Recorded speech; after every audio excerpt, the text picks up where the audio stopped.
حضرت ابراہیم علیہ السلام اللہ تعالیٰ کے برگزیدہ پیغمبروں میں سے تھے۔ اب کا زمانہ ایسا تھا جب لوگ بتوں کی پوجا کرتے تھے۔ ہر گھر میں، ہر بازار میں، ہر عبادت گاہ میں پتھر اور لکڑی کے بنے ہوئے بت رکھے ہوتے تھے جنہیں لوگ اپنا معبود سمجھتے تھے۔ وہ ان کے سامنے جھکتے، قربانیاں دیتے اور اپنی حاجات ان سے مانگتے تھے۔ حضرت ابراہیم بچپن ہی سے نہایت سمجھدار اور غور و فکر کرنے والے تھے۔ اب جب آسمان کی طرف دیکھتے تو سورج، چاند اور ستاروں کو دیکھ کر سوچتے کہ کیا یہ ہمارے رب ہو سکتے ہیں، مگر جب وہ ڈوب جاتے تو اب فرماتے میں ڈوبنے والوں کو پسند نہیں کرتا۔ اس طرح اللہ تعالیٰ نے اب کو ہدایت دی اور اب نے پہچان لیا کہ اصل معبود صرف ایک اللہ ہے جو ہمیشہ زندہ اور قائم رہنے والا ہے۔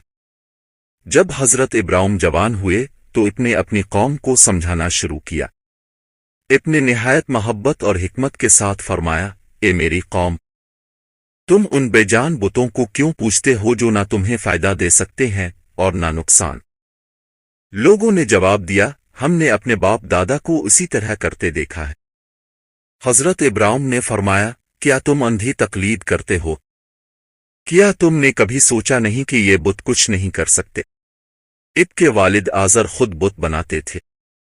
حضرت ابراہیم نے اپنے والد سے بھی کہا، اے میرے والد، آپ ان چیزوں کی عبادت کیوں کرتے ہیں جو نہ سنتی ہیں، نہ دیکھتی ہیں اور نہ آپ کے کسی کام آتی ہیں؟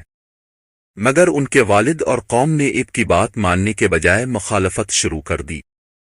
ایک دن حضرت ابراہیم نے فیصلہ کیا کہ وہ اپنی قوم کو عملی طور پر سمجھائیں گے کہ بت بے بس ہے۔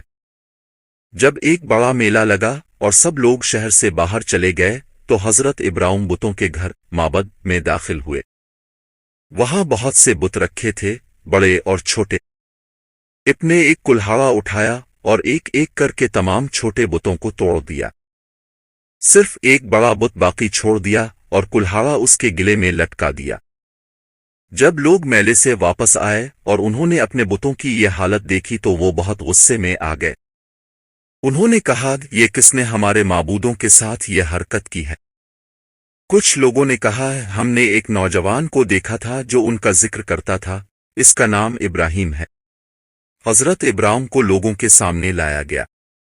انہوں نے پوچھا، اے ابراہیم، کیا